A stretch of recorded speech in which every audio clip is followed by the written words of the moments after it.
नमस्कार छात्रों। आज मैं आपको कक्षा 9वीं विषय हिंदी इस विषय हिंदी में पहले इकाई में जो छठी कविता है उसका नाम है ए सखी और इसके रचनाकार है अमीर खुसरो और विधा का प्रकार है मुखिया। आज मैं आपको इस मुखरिया में आए हुए जो प्रश्न, जैसे प्रश्न के स्वरूप से सोमत अभिव्यक्ति पर प्रश्न कैसे पूछे जाते हैं और उसका उत्तर कैसे लिखना चाहिए, इसके बारे में मैं आपको यहाँ जानकारी देता हूँ। तो छात्रों ध्यान दीजिए, प्रश्न है ढोलक की उपयोगिता विषय पर 6 से 8 वाक्यों में अपने विचार लिखिए। तो उत्तर कैसे लिखना चाहिए? ढोलक एक भारतीय वाद्य है और यह गांवों तथा शहरों दोनों स्थानों पर रहने वाले लोगों का परिचित तथा उनके बीच लोकप्रिय है। इसके स्वर बहुत मधुर होते हैं। लोकगीतों में ढोलक के स्वर का बहुत उपयोग होता है। अन्य गीतों के संगीत में भी ढोलक के स्वर बहुत ही उपयोग होते हैं। छोटे बड़े हर प्रकार के कार्यक्रम में अन्य वाद्यों के साथ आवश्यकतानुसार ढोलक का उपयोग किया जाता है। इस प्रकार ढोलक एक उपयोगी क्या है? वाद्य है। और एक प्रश्न पूछा जाता है अभिव्यक्ति पर, गुणवान पक्षी तोता, देखो पक्षी का नाम क्या है? तोता। गुणवान पक्षी तोता विषय पर 6 से 8 पंक्तियों में अपने विचार लिखिए। तो उत्तर कैसे लिखना चाहिए? तोता हमारे देश का लोकप्रिय पक्षी है।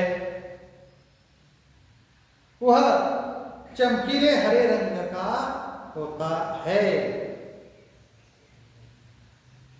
तोते की बोली बहुत मीठी होती है। तोता बहुत समझदार और शांत पक्षी है। सिखाने पर वह मनुष्य की तरह कुछ शब्द बोल लेता है। उसके मुंह से राम राम, नमस्ते तथा घर के बच्चों के नाम वाले शब्द अक्सर सुनने में आते हैं। पुराने जमाने में पंडितों के तोते के संस्कृत बोलने का उल्लेख हमें मिलता है।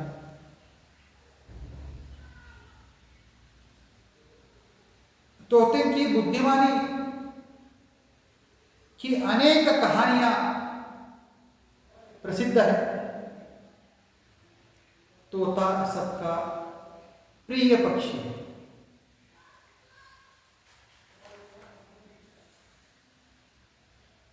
उसके बाद अगला सोमत अभिव्यक्ति के लिए कैसे प्रश्न पूछा जाता है, देखो छात्रों। प्रश्न है जल जीवन है, इस विषय पर अपने विचार 6 या 8 पंक्तियों में लिखिए। तो उत्तर कैसे लिखना चाहिए? मनुष्य के लिए भोजन और पानी की बहुत क्या है? आवश्यकता है। भोजन के बिना मनुष्य कुछ दिनों तक जीवित रह सकता है, लेकिन पानी के बिना उसका अधिक दिनों तक जीवित रहना बहुत कठिन है। इसलिए पानी का हमारे जीवन में बहुत महत्व है। पानी अमूल्य है। हमारे शरीर में अधिकांश भाग पानी का ही है। हमें पीने, भोजन बनाने, नहाने, कपड़े साफ करने तथा अन्य कार्यों के लिए पानी की आवश्यकता होती है। पानी की मात्रा बहुत सीमित है, इसलिए हमें संभाल कर पानी का उपयोग करना चाहिए। पानी की एक एक बूंद मूल्यवान है। हमें पानी को दूषित नहीं करना चाहिए, इसे व्यर्थ बहाना नहीं चाहिए। और एक प्रश्न पूछा जाता है स्वमत अभिव्यक्ति के लिए। देखो छात्रों, प्रश्न ऐसे है, पुस्तकों का संसार ज्ञान मनोरंजन का भंडार, इस संदर्भ में अपने विचार लिखिए। तो कैसे उत्तर लिखना चाहिए छात्रों? कहावत है, पुस्तकें ही मनुष्य के गुरु हैं। पुस्तकें तरह तरह के विषयों से संबंधित होती है। नाटक, कविता, कहानी, ये लोगों का मनोरंजन, इससे क्या होता है? लोगों का मनोरंजन होता है। धार्मिक पुस्तकों से हमें धर्म संबंधी अनेक बातों की हमें क्या मिलती है? जानकारी मिलती है। इसी तरह तकनीकी विषय पर तरह तरह की पुस्तकें उपलब्ध हैं। इतिहास से हमें अपने अतीत का पता चलता है। अतीत यानी बीता हुआ कल, उसे हम क्या कहते हैं? अतीत यानी भूतकाल। इन पुस्तकों से पाठकों को विभिन्न विषयों से संबंधित क्या मिलती है? जानकारी मिलती है तथा उसका ज्ञानार्जन होता है। कहते हैं, जिस घर में पुस्तकें नहीं होती वह घर बिना खिड़कियों वालों का घर की भांति होता है। इसका मतलब है घर में किताब होना जरूरी है, जिसमें ज्ञान रूपी हवा का प्रवेश नहीं होता।